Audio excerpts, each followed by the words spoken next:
Good morning everyone.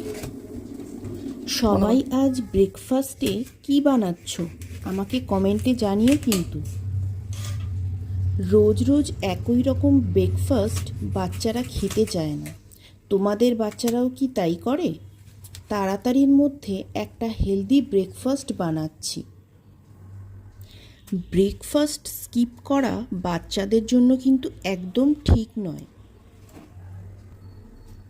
আমি এখানে একটা ড্রাগন ফ্রুট নিয়ে নিয়েছি আর সুন্দর করে সেটাকে কেটে নিয়েছি। ড্রাগন ফ্রুট ইমিউনিটি বুস্ট করে, ডাইজেশনে হেল্প করে, চুল ও শরীরের হাড়ের জন্য খুব ভালো।